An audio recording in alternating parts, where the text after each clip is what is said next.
Assalamualaikum Bu Sulasi. Waalaikumsalam. Bagaimana kabarnya hari ini Bu Sulasi? Alhamdulillah sehat. Seperti yang saya informasikan kemarin ya Bu, bahwa hari ini saya akan melakukan observasi di kelasnya Bu Sulasi. Nanti kira-kira kelasnya kelas apa nggih Bu Sulasi? Kelas 10 BD1. Oh nggih, kelas 10 BD1. Nanti materinya tentang apa Bu Sulasi? Nanti materinya adalah tentang segmentasi pasar. Oh nggih. Jadi nanti di kelas 10 BD1 materinya tentang segmentasi pasar. Jadi materi ini baru nggih Bu. Iya. Jadi kemarin memang belum pernah dibahas nggih materi ini sebelumnya nggih. Belum. Bu Sulasih, ini kan kelas 10 BD1, berarti jenengan kalau ini di bulan Juni awal, Mei akhir nggih. Berarti jenengan sudah mengajar hampir 1 semester nggih Bu? Iya betul. Hampir 1 semester. Jadi selama ini adakah hambatan atau tidak Bu terkait anaknya di kelas 10 BD1? Jelas ada hambatan, misalnya anak yang aktif, Okay. sehingga ketika dalam kelas dia suka membuat keributan. Tapi alhamdulillah ketika waktunya pembelajaran fokus untuk belajar. Alhamdulillah untuk kelas 10 BD1 itu anaknya mampu. Yang standarnya maksudnya adalah nggak ada anak yang hiper. Nggih, nggak ada yang nakal nggih Bu. Ya, Hiper, tidak nggih. ada nggih, tidak ada anak yang perlu penanganan khusus sampai mengganggu kenyamanan di kelas. Semuanya masih bisa kita handle. Oh, nggih. Jadi anak 10 BD1 itu kenakalannya masih mungkin standar nggih, masih bisa dihandle oleh Bu Sulasih. Nggih, jadi ini tidak masalah nggih. Ketika nanti di kelas nanti nggih Bu, apakah Bu Sulasih ingin menerapkan strategi tertentu untuk pembelajarannya? Ya, di sini nanti untuk kelas 10 BD1 saya rasa dengan kelas ini dan yang lain itu kita menggunakan metode pembelajaran yang saya gunakan sama dengan kelas yang lain, karena memangnya anak-anak agak ada yang kita khususkan. Oke, jadi memang anak-anak tidak ada yang terkhususkan, tidak ada yang hiper, jadi pembelajarannya di kelas 10 BD1 maupun BD2 itu menggunakan strategi yang sama nih Bu. Kira-kira nanti Bu Sulasih menggunakan strategi pembelajaran apa Bu di kelas? Nanti akan menggunakan strategi pembelajaran secara pembelajaran TPS. TPS. Jadi nanti saya akan membuat satu kelompok, kemudian mereka akan meng-sharekan hasil diskusinya kepada kelompok yang lain dan kelompok lain itu nanti akan di-sharekan dan di depan kelas itu dengan melakukan presentasi. Oh, jadi menggunakan strategi think person gitu. Jadi dari masing-masing kelompok, nanti kelompok satu mungkin mengeserkan apa yang lainnya, diskusinya ke kelompok lain, begitu juga dengan kelompok lain saling nge-share sehingga nanti akhirnya akan dipresentasikan di depan kelas. Sangat bagus sekali Bu. Nanti kira-kira metode seperti ini apa bisa jalan nggih Bu di kelas 10 BD1? Apakah kemungkinan tidak ada kendala nggih Bu? Insya Allah bisa jalan Bu. Untuk materi hari ini tadi tentang segmentasi pasar nggih Bu tadi. Ya. Kira-kira tujuan pembelajaran yang ingin dicapai apa Bu? Di sini tujuan pembelajaran yang nanti kita sampaikan adalah menjelaskan pengertian segmentasi pasar, kemudian menjelaskan tujuan dari segmentasi pasar dan mengidentifikasi syarat dan tahapan dari segmentasi pasar. Terima kasih Bu. Jadi dari segmentasi pasar tadi sudah mengerucut nggih Bu ke tujuan pembelajaran menjadi pengertian segmentasi pasar, tujuan segmentasi pasar, terus apa syarat-syarat atau identifikasi tahapan-tahapan dalam pembentukan segmentasi pasar. Tentang sumber belajarnya ini Bu, apakah anak-anak cukup menggunakan buku paket yang dari sekolah saja ataukah ada sumber lainnya Bu yang bisa digunakan untuk menggali pengetahuan tentang segmentasi pasar itu Bu Sulasih?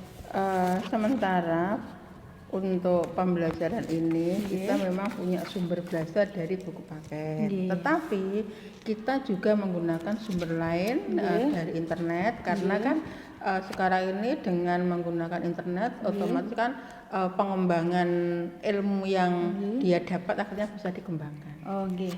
Nggih, terima kasih Bu Sulasi. Berarti anak bisa menggunakan sumber lain nggih Bu, yaitu dari internet nggih. Iya. Nah, untuk penggunaan internet ini Bu, nggih Bu, sendiri kira-kira ada masalah enggak Bu? Misalnya biasanya kan anak-anak kan kadang kalau membuka HP itu sering membuka jendela yang lain nggih Bu, tidak hanya pembelajaran saja, mungkin membuka TikTok atau membuka Facebook dan lain sebagainya.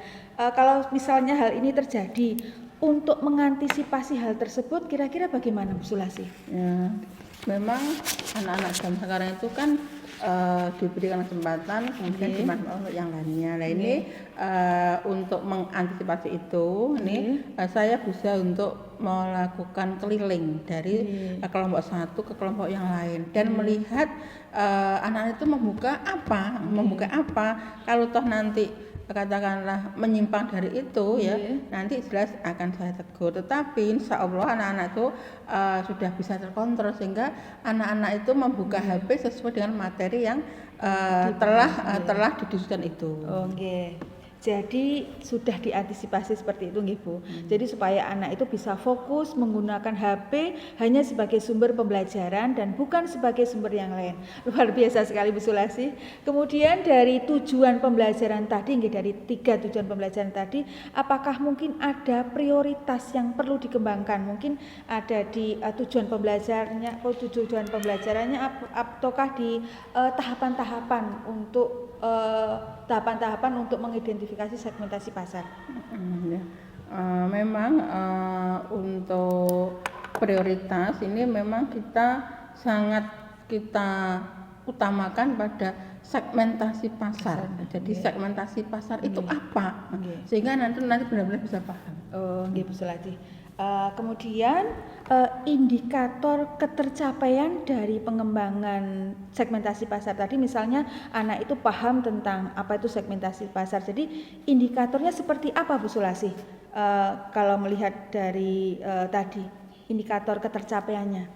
Indikator ketercapaiannya bisa kita lihat ternyata anak-anak itu tahu akan arti dari segmentasi pasar. Kemudian anak itu tahu apa tujuan dari segmentasi pasar dan ternyata juga bisa mengidentifikasi syarat dan tahapan dari segmentasi pasar. Jadi nanti yang akan dikembangkan tentang lebih menitik beratkan mungkin yang lebih agak sulit di tahapan segmentasi pasar Ibu, yang menjadi prioritasnya. Bu Sulasi ini sangat menarik sekali.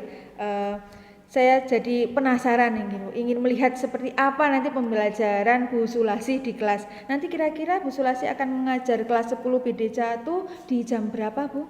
Jam ke-5. Jam ke-5.6. Terima kasih Bu Sulasi atas informasinya. Nanti berarti kita akan ketemu kembali di kelas 10 BD1 nggih Bu. Wassalamualaikum warahmatullahi wabarakatuh. Waalaikumsalam warahmatullahi wabarakatuh.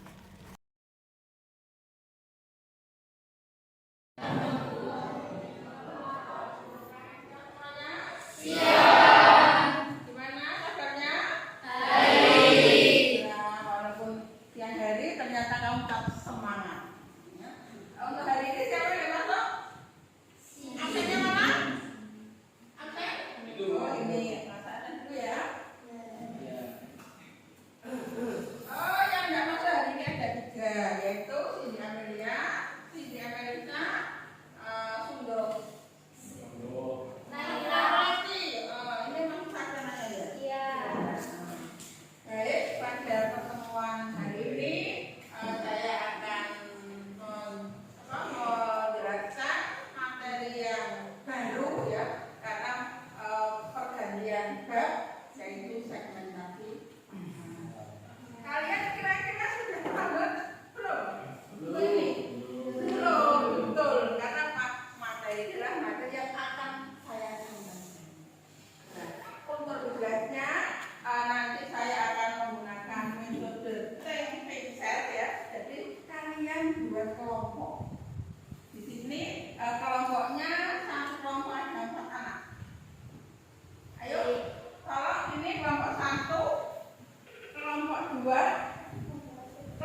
dari segmentasi pasar. Yang kedua, tujuan segmentasi pasar. Yang ketiga, tahapan dari segmentasi pasar. Ayo, didiskusikan ya. Nanti hasilnya di-share-kan ke teman kelompok yang lainnya.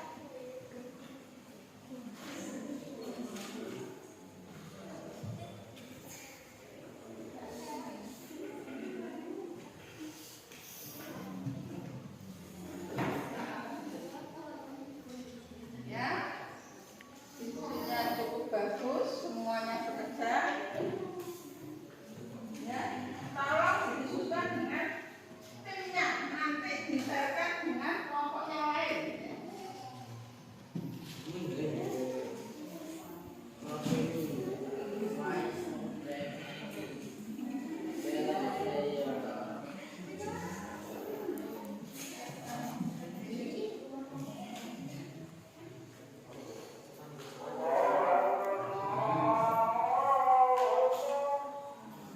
Gimana? Sudah selesai? Ditukar dengan kelompok yang lain. Jadi nomor 1 ke kelompok 2. Enak. Apa sini? Sudah. Ditukar dengan ini. Sudah. Kemudian kalau salah satu kelompok mempresentasikan ke depan. Ayo tolong presentasikan ke depan.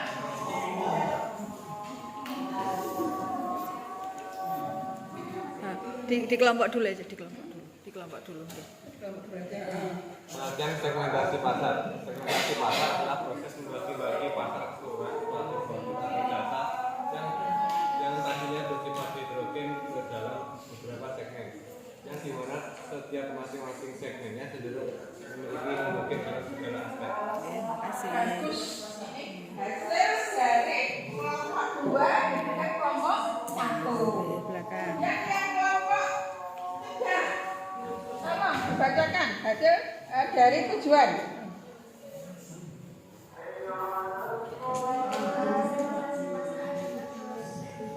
Tujuan segmentasi pasar apa? Tujuannya satu memudahkan dalam membedakan pasar, kedua melayani konsumen lebih baik, ketiga strategi pemasaran yang diarah, keempat mengenal kelompok kelompok dengan tujuan yang sama, lima evaluasi target dan rencana bisnis. Ya. Siapa dibacakan? Tahapan.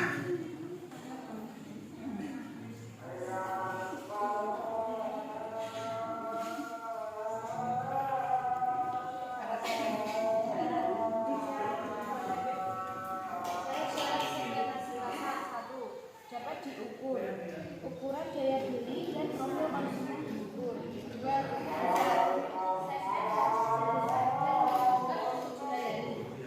dapat dijangkau. Segmen dapat dijangkau dan dapat dikerjakan. Segmen secara konseptual dapat dijelaskan. Lima, dapat ditindaklanjuti. Ketersediaan sumber daya untuk melaksanakannya. Ya, terima kasih. Ternyata dari hasil diskusi ya, kita bisa menyimpulkan bahwa tujuan pengertian, tujuan dan tahapan ini kita simpulkan bahwa segmentasi pasar ya itu adalah merupakan proses membagi-bagi pasar keseluruhan suatu produk atau jasa yang tadinya bersifat heterogen menjadi beberapa segmen. Yang kedua adalah tujuan. Apa tujuannya? Ada 5 kan? 5 kan? Yaitu memudahkan dalam membedakan pasar, pelayanan konsumen menjadi lebih baik, adanya strategi pemasaran lebih terarah, mengenal kompetitor atau pesaing dan evaluasi target.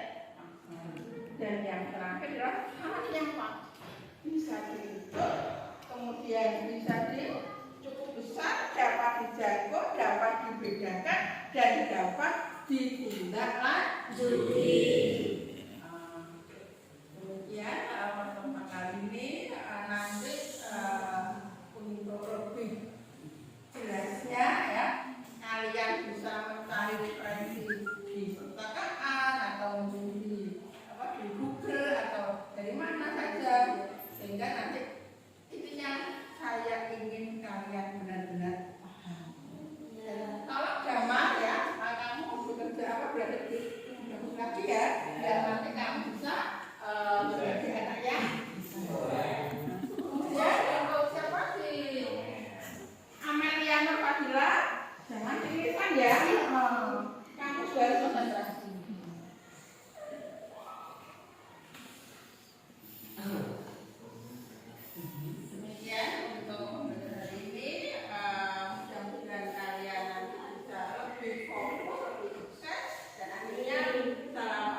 dari kelas 10 BD1 nggih Bu Sulasi? Iya, betul. Terima kasih Bu Sulasi sudah mau hadir hari ini. Kita akan melakukan refleksi nggih dari tadi yang sudah Bu Sulasi lakukan di kelas 10 BD1.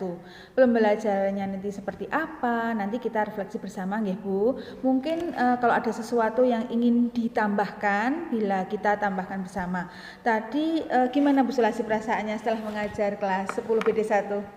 Ya, agak lumayan capek karena anak-anaknya juga lumayan aktif, tapi saya merasa senang karena pembelajaran itu sesuai dengan rencana kita.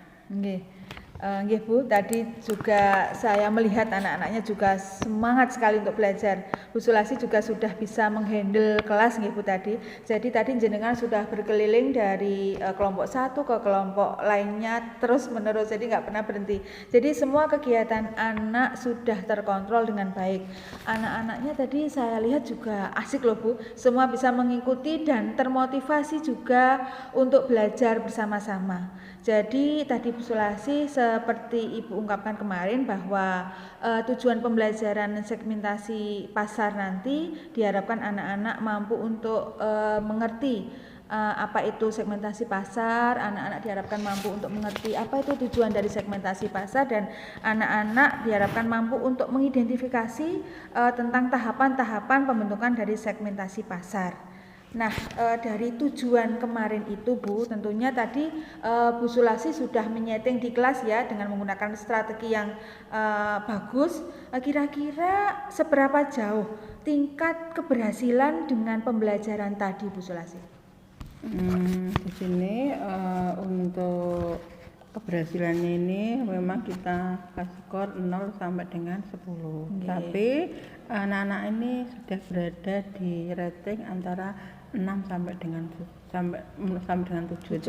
Oh nggih Bu Sulasi, terima kasih. Jadi misalnya ada skala 0 sampai 7 tadi Bu Sulasi sudah berada di angka 6 menuju ke angka 7. Betul, ya. Jadi memang belum maksimal Bu, belum menuju angka 10 karena memang kalau angka 10 itu nanti malah menyamai gurunya gitu Bu. Belum, sebab anak-anak tadi juga ada masih yang rancu tentang apa arti dari segmentasi pasar, tujuan dan juga tahapan. Karena kan ini baru awal. Nggih Bu Sulasi. Jadi anak-anak karena ini masih pertemuan pertama nggih Bu. Jadi anak-anak Belum masih memahami. Nggih, jadi proses perkenalan terhadap materi ini. Jadi belajarnya mungkin belum begitu paham. Jadi dari skala 6 menuju ke 7. Kira-kira Bu Sulasi pengen anaknya nanti di skala berapa nggih biar anak-anak itu diharapkan paham dengan materi segmentasi pasar ini? Ya, seharapan saya itu tidak berhenti dari 6 ke 7, kalau bisa nanti ke 8 atau ke 9. Karena kalau 10 itu tidak mungkin. Nggih Bu, kalau 10 nanti sempurna nggih. Jadi nanti sama dengan gurunya. Kemudian untuk menuju dari skala 8 atau bahkan menuju ke skala 9, kira-kira kekuatan apa yang akan jenengan miliki, atau mungkin seperti strategi apa saja yang akan Bu Sulasi lakukan untuk menuju ke skala 8 bahkan ke skala 9 itu Bu? Ini strategi yang akan saya gunakan ya supaya nanti bisa tercapai ya ke skala 8-9, maka ini utamanya pada tujuan yang satu, yaitu mereka itu belum terlalu paham tentang tahapan segmentasi pasar. Jadi nanti kalau ada buku-buku referensi atau mungkin dia itu mencari dari internet, ini mungkin anak lebih mudah dan bisa mengimplementasi. Sehingga nantinya saya akan mengajak anak-anak untuk mencari tahapan-tahapan segmentasi pasar ke perpustakaan, atau nanti saya suruh browsing yang mana anak itu nanti benar-benar paham akan segmentasi pasar. Kalau perlu itu tidak hanya berupa uraian, tapi kalau bisa itu berupa gambarnya, biar nanti bisa mengidentifikasikan. Nggih Bu Sulasi. Jadi nanti untuk lebih memahami lagi nanti anak akan diajak ke perpustakaan nggih. Kira-kira yang dimaksud Bu Sulasi ini perpustakaan sekolah ataukah perpustakaan daerah Bu? Ini kalau saya ini di perpustakaan daerah ini kan referensi bukunya lebih banyak dan juga lebih memadai. Jadi misalnya ini kurang lengkap, nanti anak-anak itu bisa juga membuka internet atau juga bisa juga mohon maaf di sini juga ada yang namanya perpustakaan online ya. Nanti bisa mencari referensi dari situ. Oh, nggih. Jadi pembelajaran ini Bu Sulasih bisa menggunakan banyak sumber dari Bu Sulasih. Tadi yang pertama bisa menggunakan buku paket yang sudah disediakan oleh sekolah. Terus yang kedua anak-anak bisa browsing melalui internet. Terus yang ketiga jika dirasa perpustakaan daerah bisa diajak ke perpustakaan sekolah atau kan perpustakaan daerah atau perpustakaan secara online ya, karena sekarang sudah ada sistemnya yang namanya ND. Jadi anak-anak bisa mencari materi secara online dari perpustakaan online. Kemudian Bu Sulasih, untuk ukuran keberhasilannya seperti apa gitu? Misalnya anak-anak itu nanti sudah jenengan kasih pemahaman untuk mencari sumber belajar yang keempat tadi. Untuk angka keberhasilannya seperti apa? Ukuran keberhasilannya Bu? Nanti utamanya ini pada materi segmentasi pasar nanti diharapkan bisa membuat laporan atau penulisan tentang segmentasi pasar. Sehingga nanti benar-benar paham. Nggih Bu Sulasih, jadi nanti anak-anak hasil akhirnya berupa laporan gitu. Jadi kalau membuat laporan itu pastinya anak-anak paham gitu. Itu nanti laporannya kira-kira dibuat per materi ataukah nanti bisa menjadikan proyek Bu, misalnya jadi tugas 1 semester seperti itu? Saya kira untuk pembuatan laporan ini bisa aja Bu untuk buat proyek. Nanti sekarang kita nanti jadikan proyek untuk 1 semester. Jadi wujudnya tadi adalah atau produknya akhir atau goalnya nanti anak berupa laporan nggih Bu. Gini Bu Sulasih, ini sehubungan dengan memahamkan anak itu Bu Sulasih, apakah kira-kira memerlukan dukungan mungkin dari teman sejawat ataukah dari siapa Bu? Ya, tentunya untuk memahamkan anak ini saya sangat membutuhkan dukungan dari teman sejawat atau juga dari pihak-pihak lain. Karena apa? Kita tidak bisa berdiri sendiri karena kita berada dalam lingkungan sekolah, sehingga kita perlu kebersamaan dengan warga sekolah. Tentunya kita harus saling membutuhkan dan kalau begitu kita saling mengisi dan berkolaborasi. Dan saya juga membutuhkan ilmu dari yang lain. Karena apa? Karena itu nanti perlu adanya yang namanya kolaborasi dan juga perlu adanya apa ya? Kebersamaan dengan mapel yang lain, misalnya mapel bahasa Indonesia itu bisa kita kolaborasi dalam hal penyajian laporan supaya tata bahasanya atau mungkin penulisannya itu benar-benar betul. Jadi perlu berkolaborasi dengan sejawat atau dengan mapel yang lain, apalagi tadi goalnya atau produk akhirnya kan berupa laporan gitu. Jadi sangat perlu sekali kita berkolaborasi dengan guru mapel bahasa Indonesia sehingga kita tahu mana penyajian laporan yang baik dan yang tidak. Kemudian Bu Sulasih, selama mengajar itu apakah anak-anak sudah termotivasi untuk belajar sepanjang sepengetahuan jenengan mawon? Gimana Bu? Insya Allah ya, untuk anak kelas 10 BD1 itu memang anaknya kalau dimotivasi mereka cepat tanggap dan cepat respon dan cepat melaksanakan tugas. Nggih Bu, jadi secara garis besar tidak ada kendala nggih Bu, tidak ada kendala khusus yang mengharuskan penanganan khusus gitu. Jadi semua sudah ikut termotivasi. Terus tentang produk Ibu, tentang produk hasil akhirnya tadi, kalau misalnya kan sekarang kan sistem diferensiasi produk Ibu, diferensiasi produk, misalnya ada anak yang hasil akhirnya produknya berbentuk video. Nanti kan anak-anak bisa mengupload di akun pribadinya anak ya, bisa di YouTube ataukah di Google Drive. Terus kemudian kalau yang berbentuk tadi Ibu laporan atau penulisan berupa buku tadi, terus gimana Bu cara penyimpanannya? Kalau berupa video nanti anak bisa menyimpan sendiri dalam link YouTube atau link Google Drive. Tapi jika anak tadi produknya berupa penulisan atau laporan, kira-kira gimana Bu cara penyimpanannya? Karena ini produknya adalah berupa laporan, dan laporan juga ditandatangani oleh guru yang bersangkutan, maka untuk arsipnya ya, akhirnya Nggih. itu disimpan di sekolah, di perpustakaan Nggih. sebagai bahan untuk referensi bagi pihak-pihak yang membutuhkan. Oh, nggih Bu, jadi sangat bagus sekali nggih. Jadi nantinya ketika karya anak yang sudah jadi itu sudah terpajang di perpustakaan, jadi nanti sangat bisa membantu sekali untuk referensi mungkin bagi adik-adik kelasnya nggih. Juga nanti selain laporan tadi kalau yang disimpan oleh kakak tadi berupa link YouTube, maka adik-adik kelas juga bisa melihat dari YouTube kakak-kakak kelas seperti itu nggih Bu Sulasi. Itu sangat bagus sekali Bu Sulasi, sangat bagus sekali pembelajaran hari ini, dan anak-anak tadi ketika saya melihat di kelas juga sangat menikmati dari pembelajaran Bu Sulasi. Kemudian Bu Sulasi, tadi Bu Sulasi apakah sudah melakukan refleksi di akhir pembelajaran? Insya Allah sudah. Jadi tadi saya sampai ke penarikan kesimpulan nggih Bu Sulasi. Jadi tadi Bu Sulasi hanya sampai di penarikan kesimpulan nggih Bu. Jadi itu berbeda dengan refleksi. Jadi Bu Sulasi tadi saya lihat sampai di penarikan kesimpulan. Jadi anak-anak sudah presentasi ke depan, sudah menge-share ilmunya dari kelompok satu ke kelompok lainnya. Jadi itu sampai di penarikan kesimpulan nggih. Jadi nanti bisa ditambahkan nggih Bu Sulasi untuk kedepannya di refleksi. Jadi supaya anak-anak itu tahu apa yang harus dipelajari dan bagaimana mereka kedepannya nanti itu seperti apa. Jadi sebab terkadang nggih Bu Sulasi, kadang anak-anak itu kelihatannya tahu nggih, tapi ada juga yang mereka itu juga banyak juga yang tidak tahu. Jadi nanti Bu Sulasi bisa menggunakan strategi tertentu untuk merefleksi hasil belajar. Nggih Bu Sulasi, terima kasih. Sangat menarik sekali Bu Sulasi perbincangan kita pada hari ini, dan di kelas tadi Bu Sulasi tadi suasana kelas itu sangat hidup sekali.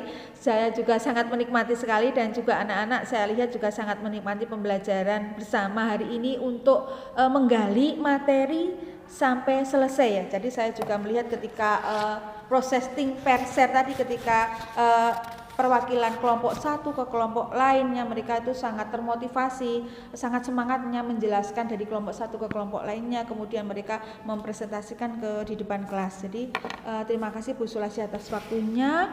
Semoga nanti ke depannya mungkin ada beberapa penambahan di bagian tertentu, misalnya di awal atau pendahuluan pembelajaran, di inti pembelajaran, ataukah di akhir pembelajaran, supaya anak-anak itu nanti lebih mengenal tentang pembelajaran hari ini itu seperti apa. Nggih, terima kasih Bu Sulasi. Wassalamualaikum warahmatullahi